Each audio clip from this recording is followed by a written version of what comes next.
Good afternoon, everyone. How are you doing today? This is a very special event. This is very special to me. Welcome to CRPN Central, the podcast. I'm going for the best clinical research podcast on the internet, where we come in, we bring in some of the best minds, we talk about the things that everyone wants to talk about, but they're not really quite sure how to, and we find solutions so that everyone can live a happier and healthier clinical research life. Coming onto the stage first are our hosts, our co-hosts, Lauren Stockwell, Mitch Hello. Hilby. Mitch, are you guys? So Mitch, you made it. So you're in Arizona, right? I am. And Lauren, you're in Arizona. Yeah, all your co-hosts are in Arizona today. Except for me. So I'll see you guys maybe tomorrow. I don't know if I'll see you there. Yeah. Okay. So very passionate episode for me. Just so you know, I have founded 2 nonprofits dedicated to our autistic community. I am a huge autism advocate. I really embrace neurodiversity, probably too much. If you've seen the LinkedIn post in the past morning, today, I have been very adamant posting probably too much about neurodiversity, but this is something that we absolutely need to talk about. Mm-hmm. And you know what? I think we need people like you. Again, I mentioned it at the last podcast, people who are hustlers and willing to bring the conversation to the table. That's how we get better. That's how we improve. That's how we allow more space for this to exist within our industry and really holistically within the entire workforce amongst other industries as well. Thank you so much, Lauren.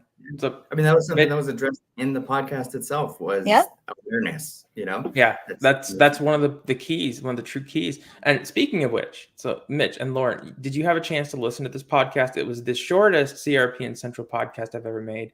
Only one guest. I actually listened to it 2 or 3 times just because I normally don't. Yeah. Yes. Yeah, I was disappointed in Ellis's performance understanding with his neurodivergent employees, and I think I need to have a conversation with him. But no, the skit was phenomenal. But I think the skit was really exceptional with highlighting, the same issues that were addressed with concerns that the neurodivergent employees have. Yeah, the conversation itself. Oh, go ahead. Sorry. That was a true story, guys. Yeah. That's so, and we'll talk about that. But I think one of the things that really sparked this was a couple hints. There were going to be 2 neurodivergent guests on the podcast. But true stories, people are fired for being neurodivergent in clinical research. This is a very sensitive topic. That's why this individual was anonymous and masked. And we will not be talking about that individual's identity. Which I'm going to go ahead and bring our guests on stage. And this is the first time on CRPN Central that the guests are not the people that we recorded on the audio only. These are totally different guests.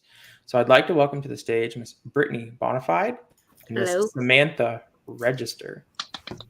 Hey, y'all. Hey, guys. So I met Samantha at SOS making a beautiful tent with Mitch, the Kindness Fort. So we'll ask both. That was so much fun. So Brittany, would you be willing to introduce yourself to the audience? Yes, my name is Brittany Bonafide. I literally just moved back to Florida over the past couple of days, so that's been a whirlwind. I've been working in research for a little over 5 years now. Lots of different positions. I started as a CRC, started working in like doing patient and community outreach, engagements, study management, managing the trials. And I am neurodiverse, amongst other things. Yes. So I wonder, Brittany, as a neurodiverse professional, how do you define neurodiverse? Oh, goodness. That one is a little trickier. It's if I have to explain it, like with my daughter, she's 9 and she's of course absolutely inquisitive about everything. And when I was talking to my husband about doing this, she's like, well, what is that? And I was like, It's like, well, I was like, my brain just ticks a little differently than what other people would consider, quote unquote, normal or typical. I was like, I really hate using the word normal. I was like, because that is absolutely, I was like, there is no normal. We're all shaped by, the things that we encounter, our struggles, our endeavors, we're shaped by that. So nothing makes anybody normal. I was like, but because my brain, circulates, ticks, whatever you want to call it, I was like, a bit differently. I was like, I will go get to the same destination that many other people will, but I take a different path. I was like, I'll take what, me and my husband like to joke around about. It's like, it's the scenic route. Sometimes it's also a bit like of a clumsy route, not just proverbially, but physically also. But that was the best way I could explain it to her. And I think that's the best way, I just think of it myself. I'm not, some people are like, oh, well, that's different. I'm like, oh, that's okay. My hair color is different. My eye color is different. I'm like, why in the world would I want to be like anybody else? And instead I've embraced it. I've learned to, tweak it where, what some people would call disadvantages or weaknesses. I've turned them into strengths and advantages instead, and just kind of applied it to my own personal self. That's beautiful. That's really, really wonderful. One thing that you said that was so, so special to me is that amongst other things, right, you're neurodivergent. And I think that that's the biggest thing that I would like to take away from this conversation is that doesn't define any one singular person. No one quality defines anybody. And so why would we allow that one to define a single professional? So I really appreciate you sharing that perspective, and also the way that you teach your daughter and the way that you teach others. It's so important that we walk away from this conversation knowing how to articulate and knowing how to advocate and respect and understand what this looks like and how it doesn't look and how we shouldn't look at it and how we should look at it. And so I appreciate you sharing your story. Yeah, no problem. I think at one point I mentioned it to Mitch. I was like typing to him, and I was like, I call myself like ND plus, because like, how we've got like our Alcoa plus, because we always add to the acronym at the end. Same concept. I am neurodivergent plus all of these extra things. And that's awesome. I just I don't let it define me. It just is a piece of me. And then I go from there. The other thing you said there too is that you just take a different path, but it doesn't mean it's the wrong path. It doesn't mean you're not getting to the same destination. It's just you do something a little bit differently. You do a task differently. And a lot of times that can find those strengths, right? Those strengths that you bring a unique approach. Everyone has a unique approach generally from their different backgrounds. So you're just doing it a different way. It's not a bad way. I love it. No, and a lot of times it's actually, I've learned to make it work to my advantage, and the fact that for instance, like risk mitigation, I can foresee like issues possibly occurring way before many other people can. And I can see, not just beforehand, but like this very wide basket of potential issues. And then it's in large part because I see things differently and I think about them differently, and it's never bad. It doesn't take me longer. I can do the job in the same amount of time as most other people. If it's an even playing field, like don't make it my first day and expect me to, knock it out. It's funny that you should say that, because that's very, very similar to what they were talking about in the podcast. But before we go further, we're about 10 minutes in. We haven't had Samantha give her introduction. So let's introduce Samantha, and we'll come back to that. Well, let's be honest. You do that because I talk too much. Samantha Register. It's because I'm in sales. So just brace yourselves. I have an excessive amount of energy. I am in sales. I am a senior director of real world evidence and AI solutions architect. It's a long title. It's a mouthful. You should see my business card. But I've been in clinical research focused just on late phase, so real world evidence, for almost 10 years. And I was previously at IQVIA, and now I'm over at One. And Brittany, you really made me laugh because you're talking about your husband. And my husband and I have the same, almost the exact same internal joke where we joke that together we form one semi-functional adult. Right? So he's a disabled veteran. He deals with PTSD, ADHD, kind of a lot of stuff that was diagnosed when he was older. And it was like, oh, that explains a lot. And, I have my own, growing up, I just called it the crazy. And I'm like, yes, this is just the crazy. But it's not, it's just different. And it's, you run into this sometimes where folks, to answer your question, Dr. Fox, of like, well, how do you define neurodiverse? And it's like, well, how do you define anything, right? Like, we're about to go into Pride Month. And it's like, oh, well, like, you would never just be like, oh, yeah, that person, well, they're gay. And you're like, okay, cool. And like, what's their favorite color? Like, what's their style? What do they like to do? What are their hobbies? You're like, it's just another thing. Yeah. And so it does. I don't like pretending that it's nothing. It's not, it is something that affects me. So I don't like ignoring it, but I also don't like overemphasizing it, if that makes sense. And it can be really tricky to kind of walk that fine line of being like, yeah, I have this thing. It's cool. I'm proud of it, but yeah, it's a little different. So sometimes I need to kind of help people understand how best to work with me.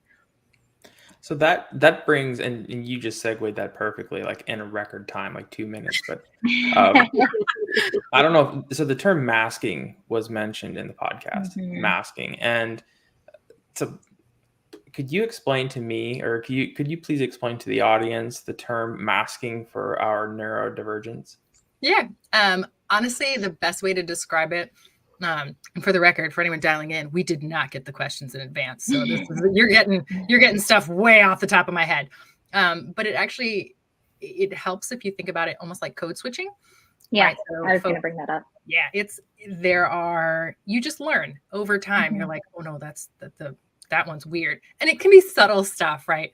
Where you crack a joke and nobody laughs and you're like, I gotta take that. All right, take that under advisement. Right? There's things where you're like, oh yeah, that's an inside thought, Samantha. And it's tricky because you spend a lot of time trying to figure out the right social cues, the right verbal cues, the right and in a professional context, it can be particularly challenging. One of the resources that I fell in love with during business school is called Ask a Manager. And it's like a work blog. She posts 5 times a day. And it's all the rules that nobody ever told you, right? All the professional norms that nobody shared and that you would have no way of knowing if you didn't have, 2 white collar corporate parents, basically. And so it really digs into like, oh, that's what the dress code means. Oh, that don't hit reply all. Nobody likes reply all, right? Like there's all kinds of things like that. And so masking is just how you navigate the world without getting hassled, honestly. Like trying to just be and try to be a professional without people thinking that you're like, oh, well, she's the blank professional. You're like, no, I'm just the professional. Like this is me. I'm not kind of modifier me. So what about you, Brittany? Have you ever had to mask in the clinical research industry in a professional environment? Oh yes, I think Lauren actually yesterday when she was kind of introducing herself to me, and I was like, yeah, it's something that I've had to struggle with in regards to kind of like feeling out who it is that I can trust in my space to let them know, like, look, sometimes I might ask for extra clarification because I'm very literal. Like even my mom cracked a joke today and I was like, wait, what? And I was like, for real? She's like, no, not for real. I was like, okay. And that's your mom. Yes, exactly. I mean, and her and we have this, like, she calls it speaking Brittany. Like I apparently have like this code, like all of my own, that only her and my husband are like super familiar with. And I think that's just because of the sheer lack of time they spend with me. But it's kind of, in a way, to me, it's like self-defining, masking you're putting up your own front to be able to survive and coexist within your work like environment in a way that doesn't expose you as being, not typical. And so that way people don't all of a sudden decide that they're going to define you as a weakness to the team, or that because since you might be struggling with this, clearly it's because, you have this. When like, no, maybe I just have a headache. Maybe that's why I'm struggling. And it's, so yes, I've definitely had to deal with masking, and it's, kind of like how Samantha said, it's just kind of learning how to be within your environment. Yeah. You know what it's like? Sorry, I just give one more example. I was very kindly invited to a lovely Easter brunch at a lovely country club. And it's that feeling. You walk into like a new venue, a new place where you're like, oh, there are a lot of rules. I have no idea what they are. So I just need to like look around and like observe what the other people are doing. And I just need to do that. Right. There's no like, hey everyone, like it's so, you're like, oh no, like we don't do that. We don't do that here. Yeah. Right? Like, you're like, oh, okay. Yeah. Okay. We need to like contain a little bit. Like, it's like masking and a mimic. Yeah. Yeah. So going into those rough edges. It almost feels like going into like superhero world, Clark Kent, Superman. So that's kind of what Clark Kent had to do, right? Like he had to go and be Clark Kent and wear his glasses and look around and see what all the humans or like all the people were doing and try to mimic what they were doing. Is that, I don't know, a similar principle? I think the tricky part with that is you're still the same person now. Right, like Clark Kent is like nerdy and unimpressive, whereas like Superman's like, amazing. And maybe that's just how my brain is interpreting it. And Brittany laugh so hard. Sorry, go ahead. The way I've seen it is like, I have, for instance, and if anybody here is parents, you kind of get it. Like I have the mother version of me, and I have my professional version of me. The people I work with, they're not going to get the nurturing, caring, sarcastic, mother figure. I mean, no, but my daughter's also not going to get like the bit more clinical, data driven, methodological kind of person who's like, look, we need to stick with these standards or else we're going to have like some big issues. So I'm still me. They're all facets of like the same person. But they come out at different times based off of what is needed and required in order to succeed in that moment, I guess.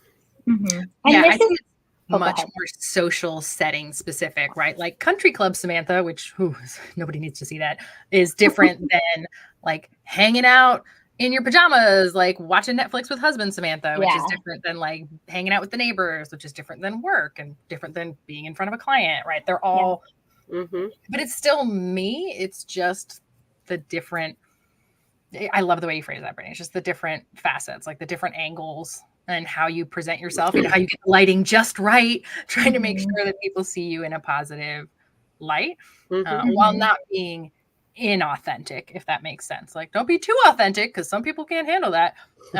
But don't, and I can say that with a little more safety than I would have earlier in my career, I should say, right? Like, I feel like I've established myself more now. And so when you said, you're like, oh, can you come on the podcast? I was like, actually, I can, right? There was a time when I would have been like, nope, not today, Satan. Right? Don't put me in that position. But today I can. I love that. Yeah. That's really great that you've gained that confidence for sure. And, I think to a certain extent, taking this concept back 500 feet, like we all code switch.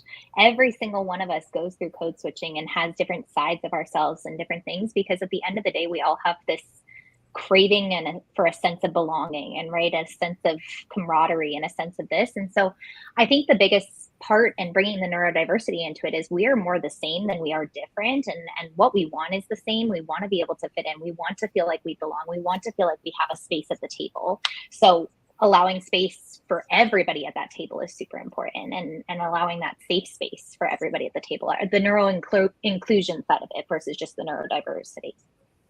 And I will say one thing that you tend to see with any disadvantaged group, and I would not be so bold as to lump myself into that group, because there are people who deal with really real shit. I'm sorry, pardon. Are we allowed to curse while it's live?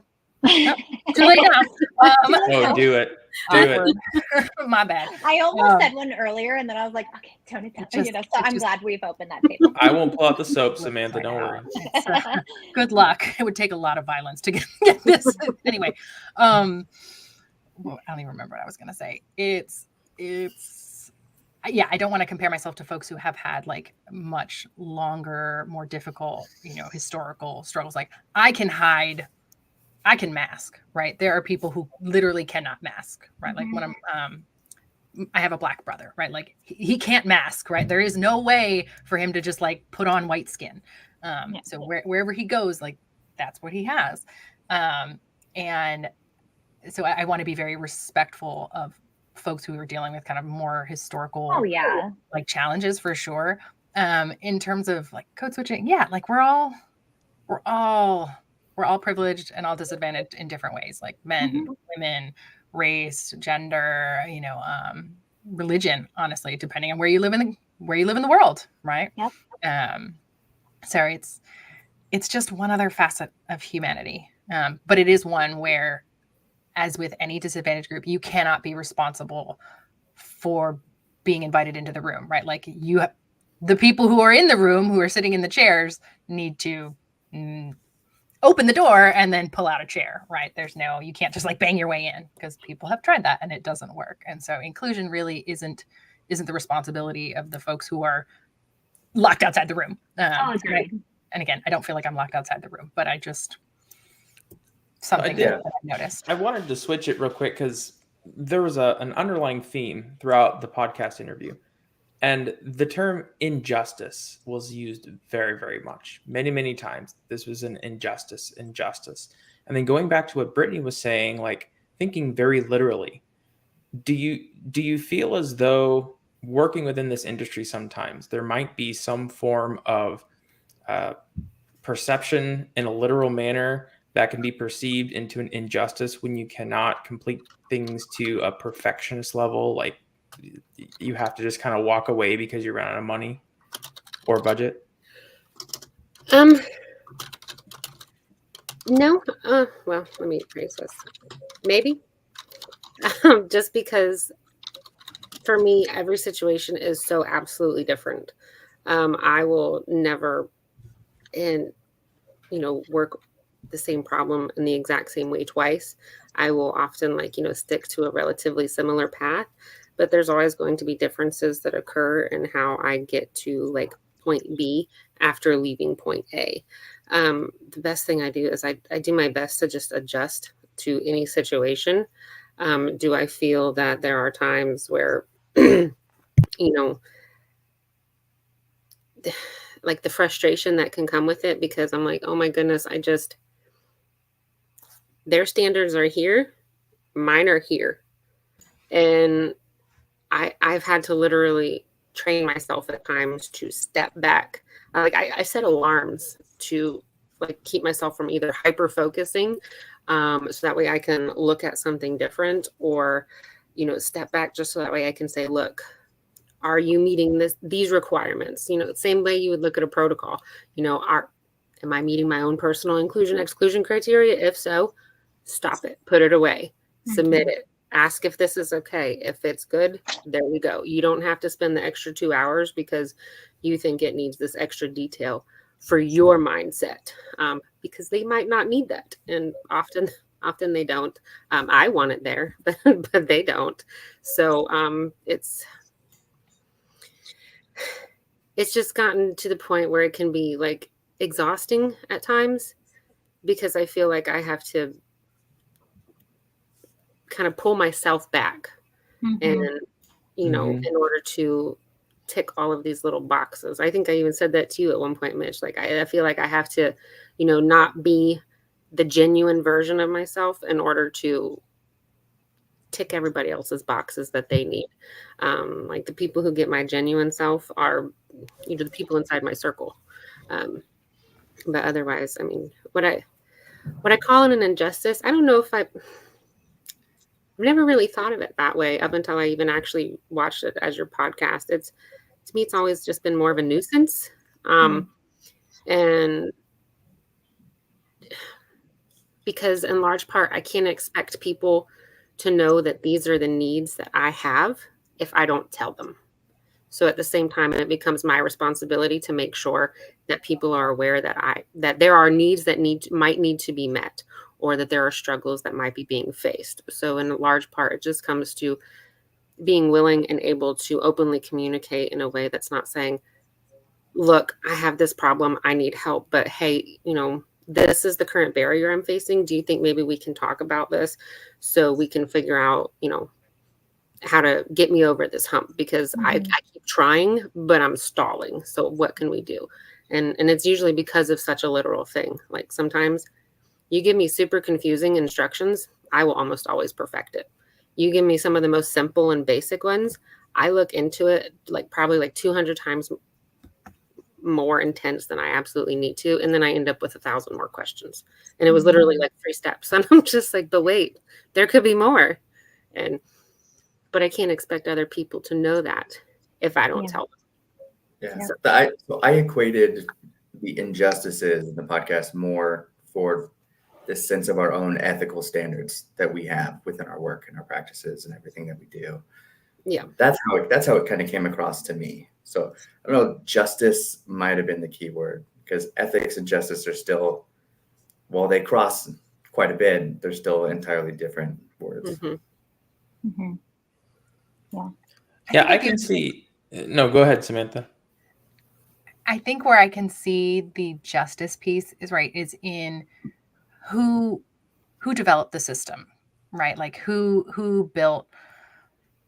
is the system designed to work for? And you actually see a lot of really good parallels in the disability community, where it's like, okay, if someone's a wheelchair user, well, they need curb cuts, just full stop. Like, unless you want them to just stay on this one block, they need curb cuts, they need an elevator.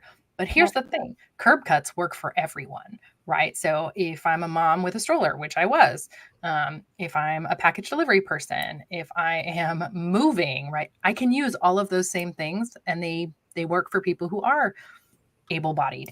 And so you end up with this, but if you are able-bodied, you don't need a curb cut, and you wouldn't even think to need a curb cut. You just drop down the curb, walk the street, and go up to the next curb. Right. And so it's kind of like who was missing at the table when these norms were established, when the system was built. And if you think about things in a foundational way like that, like when you laid the foundation for your house, you've already made decisions. You've already made certain commitments. Is it going to be a 2-story house? Well, that's not going to work for somebody unless it has an elevator in it. Right. So there's modifications that we're trying to make on the back end to make it more inclusive and open and welcoming for everyone. But I think step one from a justice perspective is like, well, why weren't they included on the front end? Like, why wasn't their voice heard? Why wasn't their opinion shared? Because lots of people are talking, but not every voice gets heard. Yeah. And how will they be shared on the back end, right? How will the future practices be changed and incorporated with that as well, too, right? I think the past is one thing, but talking about it in the future and conversations like this are bringing it more to the forefront, and right, bringing it just more awareness and more education around this, I think is huge. Yeah. So, I mean, to an extent, I can show grace for ignorance, right? If people aren't aware, they don't know what the needs are, it's hard to meet a need that you don't understand, you don't know. But once it's known, that's where those injustices come in, and I know what our guests talked about was how they had meetings and they were just entirely unproductive, reached out, tried to get follow-up, tried to get support for different things, and nothing, just crickets. Those are the injustices for sure. Yeah. Mm-hmm. Yeah. When they actually were reaching out and trying to get answers and not getting the help.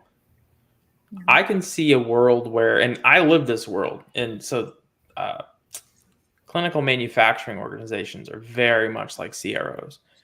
And I remember the worlds where a sponsor would come in and they would be, hiring us for a contract. We'd have to develop all this stuff. And they would just say, okay, here's a contract, go with it. We want you to do this. And you're like, okay, well, this is how I interpret it. We're going to go this, and this. And then your boss is going to come to you and say, this is way too thorough. This is too thorough for what we need to do. This would be equivalent to trying to cut down a tree with a sheet of sandpaper. You need to back off a little bit, and you need to be a little more rough on what you do. Make it good enough to pass the sponsor's expectations, but this doesn't have to be perfect. We don't have the money for this to be perfect. Mm-hmm. And I remember going into those days and saying, but it's not perfect. We can do much better. And then the boss would come to me and say, we don't have the money for that. Make it just good enough to make the sponsor happy. That's what you need to do. And that's where there's this gray line between the number of resources you have and the expectations you're supposed to do, and then a redefinition of expectations from resources that it just drives you crazy. And after a while, you just feel like you're in this weird, hopeless spot where nobody can ever be happy. Yeah. And I don't know, for me, that's kind of how, when I heard injustice, it brought back a lot of memories of, I did feel it sometimes like I was in a spot in a hard place where I was asked to do something and I was given a finite amount of resources, which means I had to do it kind of like half par to what I would have liked to do. Mm-hmm. And that's like a definition. Sorry, Brittany, go ahead. Oh no, I was just adamantly agreeing with like real gusto there. Mm-hmm. And that's like the big thing here too, is like clarity is kindness. And I think if we are not being clear with expectations, and we're not being clear on, what we had these expectations of with the organization and with our staff and those kinds of things, everybody has a different definition of what is good quality and good quality work. And if we don't allow space for people to bring in their own understanding of what quality work looks like and give them the resources to do so, then we need to be super clear up front about what those definitions are. Yeah. I mean, I caught that a lot too. It was like the aspect where she was like, okay, we'll do this, but don't do too much of this. And it reminded me of the Barbie monologue, of course. Oh man. Right? Because it shares a lot of similarities. And it's like, okay, you're expected to act this way. You're expected to do these certain things, but don't overdo it. You have to find this perfect balance that is, you're never going to be told to you. It's never going to be known, but you have to just figure it out. Good luck. And it's going to be different for everyone. Yeah. I think that's what so many people get, who are neurodiverse though. They become, unfortunately acclimated to figuring out how to survive in those situations. Like your professional fight or flight syndrome, you learn to adapt or you don't. So should it be that way? Absolutely not. So yeah, I mean, in those instances, that's absolutely an injustice, because when did the bare minimum become our highest level of what we're trying to reach, and that's, when I'm reaching up here, why are you telling me to just settle here? Like I can still give you this in the same amount of time. Why is that not okay? Oh, well, because that comes too confusing. Well, then let me explain it to you. Like I can easily do that. No, they're not going to like that. Well, but did you ask? I mean, like it becomes this full stop of communication in every sense of the word, because here is where just nobody wants to go any further than that level right there. And yes, I understand that situation. There's this concept. Oh, sorry.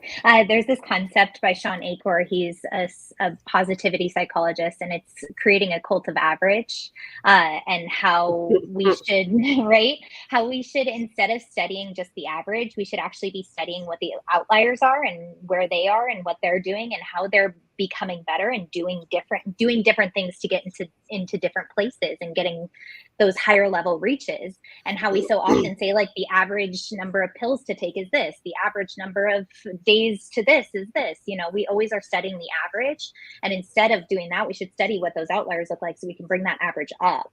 And I think that that's a really good example of how, if you have somebody on your team that is neurodiverse, that is overexcelling, that wants to overexcel, what are they doing differently and how are they working differently? And how does that work for you and your team and help build up your team? Yeah. Well, I was actually reading something recently about how, and I'm annoyed that I can't remember the exact statistics, but companies who actually go out of their way to hire more neurodiverse individuals, they actually see their productivity increase, their efficiency increase, like everything increases. And they're not like, not hiring other people. They're literally making room for neurodiverse individuals within this very particular aspect, because they realize, and they put them kind of like, they sprinkle them everywhere. Yeah. Because not all of us are the same. We're not all going to check the same boxes. Samantha and I, we're not the same. We're going to be completely different in how we interact and, face different challenges and stuff. Yeah. But you put us together in the same room with, let's say, all of you three, I bet you we can still, problem solve like some bitch, it's yeah. Sorry, this is a little country coming out there. This is what we do. No, but I think I was reading that same article as you, Brittany, or something similar, because it was an interesting concept. And I also don't remember the statistics, but it was something along the lines of, once you bring in staff that forces you to figure out the skills and forces you to look for the skills and forces you to implement a job description or a day-to-day task list that utilizes those skills for one individual, you have to do that for everybody. And then all of a sudden you're creating a more efficient workforce because you're actually utilizing everybody for their own specific skills and actually evaluating that versus just putting sometimes a square peg into a round hole and saying, make it work. And so I think that was a really interesting concept of, bringing in people who think differently, so that way we can actually define what that looks like and really helping people utilize their skills to the best of their ability. And I think that goes hand in hand with even neurotypical people. It's, agreed. Because why wouldn't you want it to work for absolutely everybody? I know that seems like a far-fetched standard, but if you open the doors to allow it to happen, goodness, imagine the capabilities at that point. Agreed. Beautiful. So I have a question, if that's okay. I wrote down a few questions from this. How do we think, Samantha, you were talking about the norms that were created and how the system is built for one specific character, generally speaking, of course. I'm generalizing here. How do we... Go on. Didn't want to say it. I love that you said it. How do you think that we can allow more space inside of the hiring interview process, right? How can we, people listening on, how can we actually functionally allow space for that? Or is there a way to allow space where Brittany doesn't feel like she isn't safe to share that with somebody? Or I don't know, Samantha, how you feel about it. Is there a way? What I would say... So fun fact, I actually worked in diversity and inclusion for 3 years before I went to business school. And we had top tier clients. Fortune 500, Google, Major League Baseball, Chevron, it was intense. But here's the thing. It starts at the top, right? And if you don't actually care about doing the right thing, do not hire these people. Do not torture these people. Do not make them think, do not give them hope, right?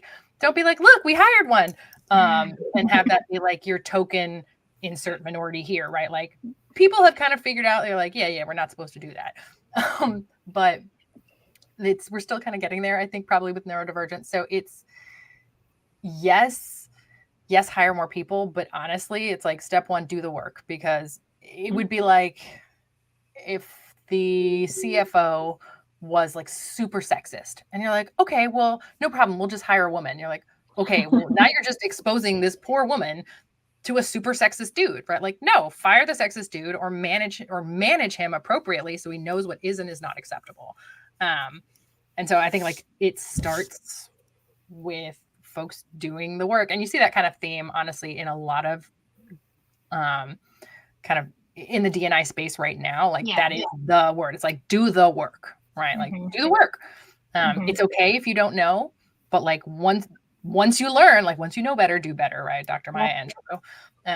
And so that's sort of where I land on it, is it's not about the optics, it's literally about the work.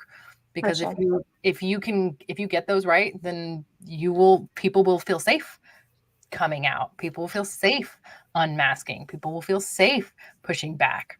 But if you haven't fixed those things, then you are literally just putting people's mental health and financial health at risk. Yeah. And follow up on that, Samantha, do you have any best practices or ways or suggestions of how people do, right? If I don't know where to get started, let's just say on doing the work, how would you recommend starting? Oh, that's a fun one. Just from your, right, you've done a ton of work in this space. Like, how would I put in the work? Follow-up question, more scientific. What metric would you measure to assess doing the work? Oh, I was way easier. Sorry. I mean, I would say at an individual level, it's almost impossible to measure that, right? Like the measurement is in the performance of the system, right? So if you have, if you're bringing in 50-50 men and women at entry level, and then you lose some women at middle management, and then you lose even more women at senior management, and then there's 0 women in the C-suite, you're like, that's weird. Right. The work is then the metric is figuring out where are people falling out? Why are they falling out? Right. Does it turn out that, because you'll still run into companies that do this. The once a year, the CEO has like a golf trip. Right. And everyone's invited, but like mostly the dudes go. And so they get extra face time, they get extra relationships, extra insight, and they get that time, and they feel like someone who that CEO will be like, he reminds me of my younger self, right? And if women aren't getting that same opportunity, even if you have the same capabilities, same productivity, same output, same everything, like people are people, you're going to pick who you like and know. And if who you know doesn't look like you, so that's what I would say. But to answer your question, Lauren, in terms of like doing the work, I would say, if at all possible, pay someone, right? Like I say that not, yes, there is a lot of free content out there and you can always start there. But I think that DEI as a whole is very undervalued. Like there's a lot of emotional work, a lot of trauma, a lot of struggle. And so the people that have not only pushed through all of that, but have also developed like educational resources, like pay them for the work, right? Be like, hey, I want to learn more. Similarly, like, if you have like a transgender friend, like we do, right? That person is not supposed to teach you about it. That person is supposed to be your friend, right? Like you go do the work on your own and then you come back and you can maybe ask questions respectfully, but you wouldn't want to come out from the top and be like, so have you had top surgery? And you're like, oh my God, like there's just things you're expected to do the work. Right. And it helps mentally, me particularly, to just flip the groups. Right. So if you're focused something that you're thinking, you're like, would this be appropriate if it was a different group, right? If this would be appropriate if this was a woman, would this be appropriate if this was a gay man? Would this be appropriate if it was a Black person? You're like, and somehow that kind of shifts people's mindset a little bit where they're like, oh yeah, that's not appropriate. But it's hard. That's why the bias is called unconscious bias. It's hard. Yeah. I always suggest, my first suggestion to anybody trying to put in work is to take an unconscious bias test, right? Just understand where your biases exist. A lot of these, though, don't include neurodivergence within them. There's a lot of, we as an organization, my organization has paid several times to have DEI coaches come in, a specific woman who's fabulous and wonderful and has helped us understand, at least. I will never be able to walk in the shoes of certain individuals in certain populations, but to be able to understand and at least relate to and feel that, it's important. But with that, it's like, it doesn't include neurodivergence at all. Like I have not ever been fully trained on it's funny you should say that, but Lauren, that's exactly what Innovation Autism, that was the first nonprofit, did. Was we created an awareness training called Autism Conscious Environments, or ACEs training.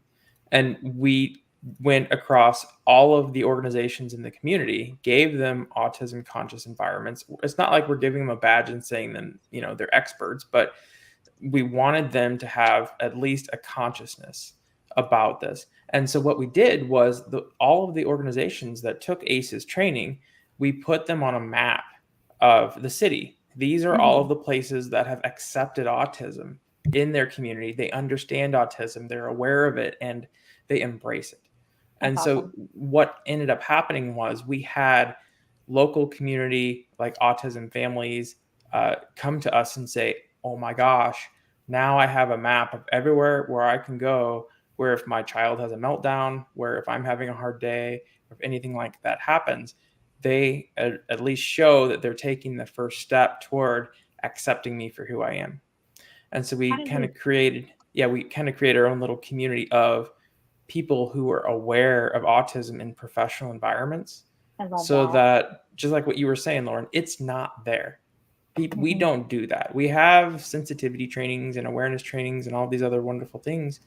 But as far as neurodiversity goes, we're at not even an infancy step. You have to let people understand that this is a problem before they will even open up their minds to a solution. And I love that. And if we can expand that to cities across the nation, if we can expand that globally, it is so important to offer that safe space for those kids, especially if they're going through something. My previous experience working with pediatrics with disabilities and different different neurodiversity,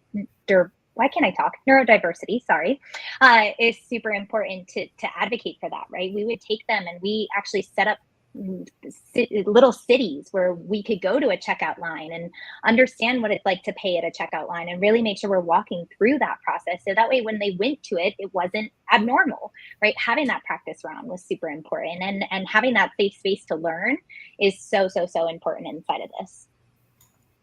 So Brittany, I wanted to turn the mic over to you. This is probably going to be the last round question that we'll have.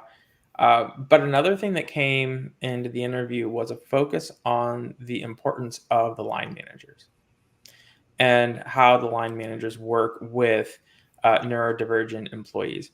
So from your perspective, how important is the line manager for the experience of a neurodivergent professional in this industry?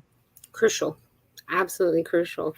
I am happy to say that I have had several absolutely amazing line managers throughout some of my experience. But unfortunately, at times, some of their managers have not been. So it kind of makes things a little tricky, like how Samantha was saying, it comes from the top, So they advocated for me the best that they could.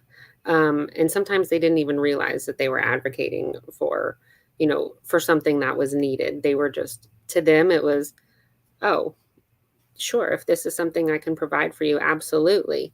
To them, it was literally just doing the right thing for the right reasons, not because, I have to make this easier for you or anything, or I'm obligated, or they felt like, they had to meet this standard. It was literally, to them, it was because why wouldn't you do the right thing to help somebody? I mean, isn't that literally what everybody in this industry is here for? That's the basic foundation for this industry, right? Like, that's our purpose. And, so like I said, I've had some amazing line managers, but I've also had some who weren't. And I could, 8 out of 10 times, I can normally tell right off the bat who I will be safe and secure with, just because it's something I've had to learn to do for a really long time. In large part because I observe, and I observe far more than most people do, just so that way, I know how to react and adjust within that situation, but also so I know where I can feel secure and safe. Like with Samantha's, what was that little bubble that you had at that place? Mitch told me about that place. I was like, that's freaking genius. I would have spent all day there. Like, absolutely. Like, I would have gone and said hello to someone and then walked back over. But it's a lot of times they just really don't. When you've got a good line manager, I think they don't always realize that they're going above and beyond for you. because they're just being a good person. Yeah. And I think that's what part of what makes them exceptional is because that's just who they are. And in my, like, those are the people that you should be seeking out to fill your management positions. The ones that are just, they have that good ethical, moral backbone already instilled in them. You know, you shouldn't need training on how to be a good person. It's there or it's not. That's my opinion though. It's, you know, all of the other technical aspects of it, sure. How to deal with certain things, how to, you know, break down certain situations. Yeah, of course. But I mean, the foundation is there. You're either a good person or you are not. And are you able to build upon that even further? And I think that's what's needed within the line managers. What about you, Samantha? Makes sense. Sometimes I. Oh, no, that was perfect. spot on. I'm sitting here crying on the inside because, it's not. yeah, I could only imagine. So Samantha, what do you think? And sorry for the random wave. My office backs up onto the backyard, which backs up onto some woods, and 3 of the neighborhood kids just like wandered out of the woods through my backyard. I'm like, this is fine. This is normal. Everything's fine. So nothing to see here. The importance of your line manager. I think a good line manager matters for everyone. Obviously, like there's no neurotypical people who are like, yeah, I'll take the shitty manager. So like, no, everybody wants a good manager.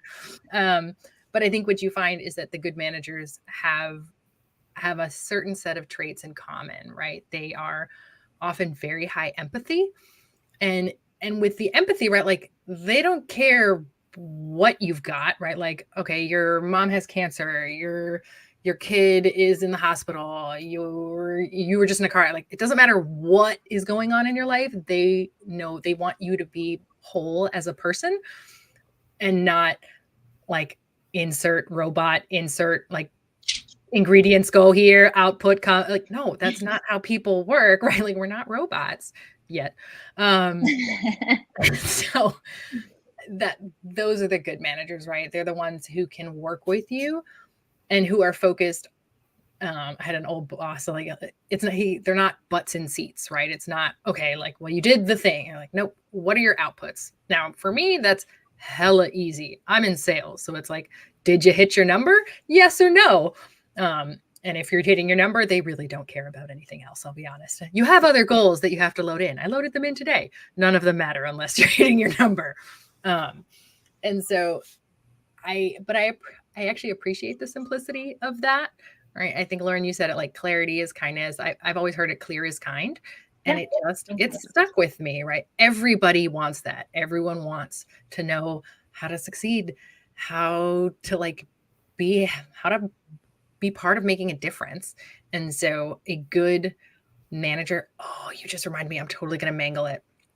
But a good manager absorbs chaos, returns calm, and inspires hope. And I was just like, I love that definition, right? Like they absorb chaos from up top, they return calm, here's the direction you need to go, and they give you hope, right? That things are going to get better, that things are good, that you can actually be a part of doing something.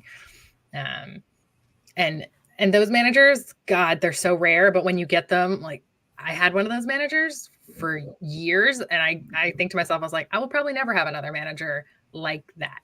Yeah. And so I savored it as long as I could, just being under the umbrella of someone who was invested in me, who wanted me to grow and learn and like be able, and was just very focused on taking obstacles out of the way, whatever the obstacle was, right? So that I could succeed.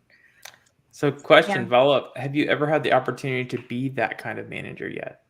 Oh man. I guess I can be, no, I failed. I honestly wasn't able to be the manager that I wanted to be. I don't think I was set up for success. And there's all kinds of things I would describe around that, where I had my own target, but then I needed to help someone else. And it basically meant both of us were set up to fail, which sucked. 0 out of 10, do not recommend, right? Yeah. Like there was no way to be that person without burning out my own mental health, which sucked, right? Like it was just it's a horrible feeling. Well, absorbing all that chaos can do just crazy things to your mind. Man. Yeah. And like, and that's what it was, right? Like it was something where, honestly, Brittany, you kind of reminded me of it, where being a manager, and I was only a manager for a year, made me realize how many of my systems are not scalable. Yeah. Right? Meaning, like, there are things that I do that I cannot teach other people how to do. And I didn't realize how much that was the case until I tried to teach someone else how to navigate an organization the way I would navigate it, because that's not how they would navigate it, right? So they were struggling and I couldn't help. And that is gutting, right? That is just... it's hard to watch. Yeah, I don't think it was a lack of empathy. There probably was a lack of clearness. I probably should have been more clear about what some of the obstacles were and some of the things. So it was definitely a learning opportunity. And I owe him a lot of alcohol, probably. Very patient with me. So it's tricky. But that was one also where if you're in an organization that's not entirely functional, you can't protect the people under you. And I think that's something a lot of people don't realize about middle managers, especially like just your immediate line manager. That whole tier of the organization can't really help you, right? Like the policies are there, they can't and so being realistic about what your manager can and cannot do is also a thing. Yeah. Mm-hmm. Yeah. Absolutely. So we are coming up to 3 minutes to go. And so I wanted to wrap this up. Number one, and this is before we wrap this up, I just want to say this because we didn't get to this, but awareness was huge in the interview. And I can sit here and I can wave my hands in the air as much as I can and say we need to embrace neurodiversity. We need to acknowledge it as something we need to accept it. But is that how you turn that off? You just click it, tick, tick, tick. It's magic. I love this. That's so cool. I love the color. Just like boop. It has to come from the community. We can make waves, but we have to make a tsunami. So the only way to make a tsunami is so that we all need to start talking about this. It is a thing. Neurodiversity is a thing. It's growing. It's part of our humanity, and we need to accept it. And we need to build our professional environments around our own humanities. So if anyone's out there, and you're having a hard time with your employees, or even you're the employees having a hard time in this industry, please understand that there are people who accept you for who you are. There are people who love you for who you are.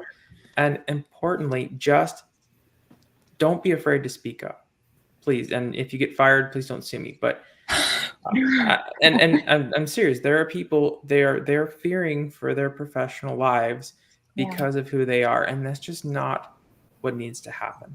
I mean, go ahead, Mitch, but we'll wrap up after you speak up. Yeah, I mean, it's tough to avoid that fear, but to your point, I mean, that if you don't know these people are within your organization, it's also hard to support them, and not wanting to put it on anyone is like, it's your responsibility to do it. But, Samantha pointed out earlier, it's like, well, it's easy to mask certain things.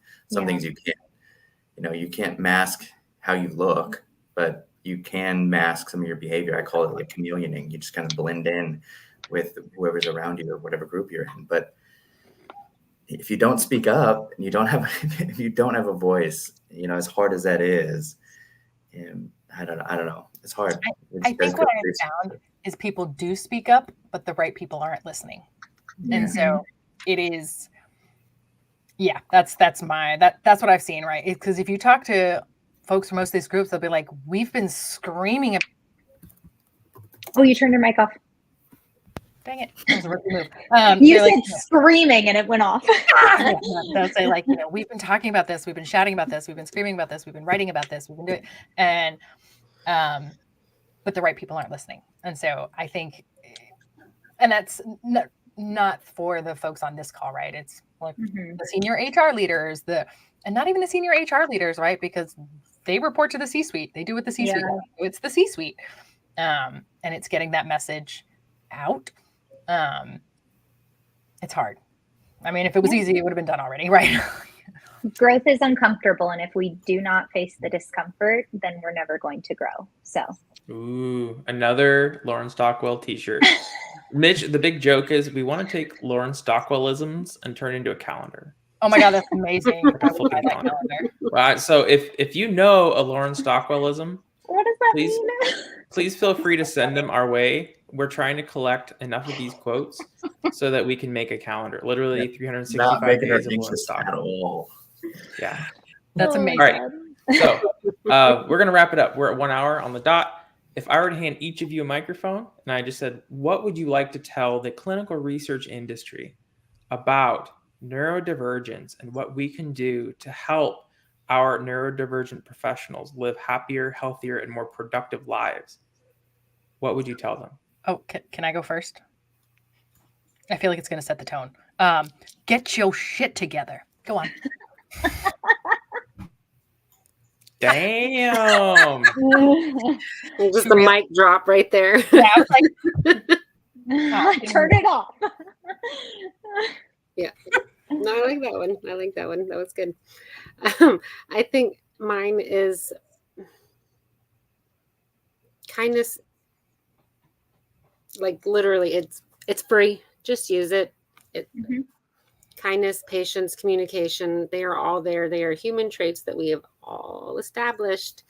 Just use it. Talk to people. If you're not sure, ask them. Listen to them when they tell you. That is, I think, one of my biggest pet peeves. People will ask, but then they don't listen to the answer being delivered right to their face. Mm-hmm. So, I mean, just listen when people are telling you that this is something that is present and should be addressed. And, you know, we're kind of awesome at what we do, especially in this field, because we're very analytical in a lot of ways. So, I mean, let us do it the same way you let everybody else do their job. That's all. Yeah, I'll elaborate on my perspective on that too. It's thank you. You put yourself on mute. Oh, you just put yourself on mute. No, you got a room full I didn't know of people. why. So I did want to say, so it inspired me to say one of Mitch's favorite words is bespoke. And what we're talking about right now is bespoke employment, where you're looking at an employee and you're looking at their strengths and what they can do well, and you're putting them in an environment for success. Oh man, if we're in clinical research, we got to say fit for purpose. If we got to get with the FDA guidelines at this point. Yes, I fit for love purpose. that. Fit for purpose. Fit I love for that. purpose. And I'm sure one of your favorite words is out of scope, right? That's everyone's No, my favorite word is change order. Like, go change order. Yeah. Well, that's the follow-up to out of scope. As Mitch is waiting for an empty room of people, Lauren, did you want to go real quick? Yeah, there was a quote when I was kind of like poking around to see if I could find any cool statistics for this and just doing my homework for it. There was a quote that really stuck with me, and I'm going to read it because I take notes. But when you look at tulips, no tulip is wrong, right? They're all just tulips. There's some pink tulips, purple tulips, yellow tulips, but certain colors thrive in certain conditions. And so brains are like that too. And so no brain is wrong. They're just thriving in different conditions. Mm-hmm. To follow up, the one where if a seed doesn't grow in a desert, you don't blame the seed, you blame the soil. Yep. I thrive in conditions that involve pizza. I love the pizza conditions. I'm just putting it out there. If anyone needs to know like what environment to plant Samantha in, it's the one where there's a lot of pizza. Pizza. Perfect. You're the pizza tulip. I'm the pizza tulip. Mitch, are you able to speak? He put in the chat for us real quick just to elaborate on what Brittany said. Listen and listen to what is needed. Don't listen to their problems. Listen to what they actually need. Oh, here's another one that's right on top of that. Thanks, Mitch. Is you don't need to know why, right? Like if somebody gives you their pronouns, you don't need to know why. Yeah, why? You just need to use them. Like if someone changes their name, you don't need to know why.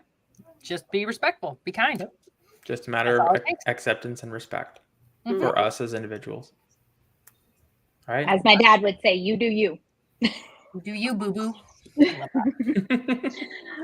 All right. Well, we're going to go and wrap this up. So for one, for me, this is a very important episode. I really appreciate each of you coming on to here. To the anonymous guest, thank you so much for telling your story. You've inspired us all. We truly need to come together to talk about neurodiversity and neurodivergence, especially in clinical research. That one area of this industry that's supposed to be innovative and inclusive, and for some reason turns so business-like that it's a complete hypocrite. So we need to get away from that. I mean, come on, guys, let's do this. So this is Dr. Fox. Please like, comment, subscribe to CRPN Central on YouTube. It helps a lot. I will see Lauren and Mitch in Scottsdale very, very soon. And we'll see you guys later. Awesome. Thanks, guys. Thank you. Bye, Bye, everybody. everyone.